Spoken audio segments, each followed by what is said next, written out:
Tak, vážení dámy a páni, som rád, že som tu s vami. Až do dneska, do nejakej 10. hodiny som nevedel, že vôbec vystúpim, lebo včera pred polnocou som napísal, že vystúpim. Nebolo môjim cieľom ani vystúpiť, ja som len chcel, že aby každý možno nie 5 minút, ale 30 sekundami sa predstavil a povedal, že kde je, čo robí, aby som vedel, že kto je skade, keď sa ma budú pýtať, lebo určite sa ma budú pýtať, že kto sú tvoji kamaráti a kto sú priamej demokracii.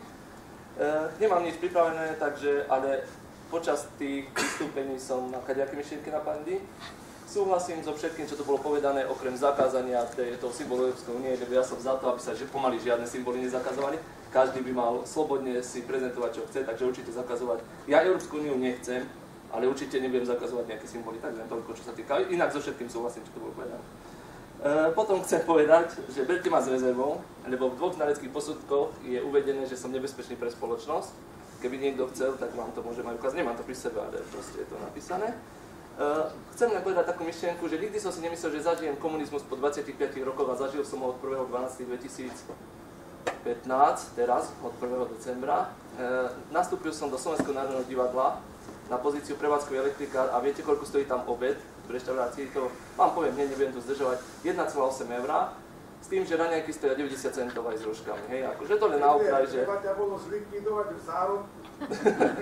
Tak proste chcem povedať, a mne sa tam páči tá prezamestnanosť, ani nie, že prezamestnanosť, tam ľudia robia úplne v kľude, presne tak ako za komunizmu, to je proste, to je múzeum, tá inštitúcia je múzeum komunizmu, ale ja nechcem povedať, že by to tak nemalo byť. Ja si myslím, že je to super, že to tak je, a ja som rád, že tam robím, ale chcem, aby všetci to tak mali. Chcem, aby aj posledný živnostník sa cíti, že príde do roboty, spraví si kávu a nebude ho hneď šéf buzerovať, že prečo už nerobí, že už ti začal 7 hodín, čo som zažil ešte pred mesiacom.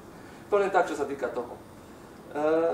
Potom už len prečítam, čo som si tak v rýchlosti napísal, nejaký stručný príhovor. Som hrdý na to, že som v strane, ktorá má toľko odborníkov, ale hlavne na ľudí, ktorí chcú reálne pomôcť Slovensku, teda občanom Slovenskej republiky. Ďakujem Jožkovi Šolcovi, že ma oslovil, a Gabovi Karaščonimu, že mi dali dôveru a dali ma na svoju kandidátku napriek rôznym medializáciám a takým kontroverzným videám, ktoré som vyrábal. Keby niekto vedel pozadia tých videí a okolností, ktoré k nim viedli, tak nemyslím si, že by sa možno našiel jediný človek, ktorý by ma označil za blázna, ale to nechcem teraz rozoberať. Napriek tomu, že som známy streľbou pred prezidentským palácom, moju kampaň osobnú, ale aj stranickú, chcem mať mierumilovnú, slušnou a hlavne odbornou formou. Ďakujem, že som tu s vami. To je všetko.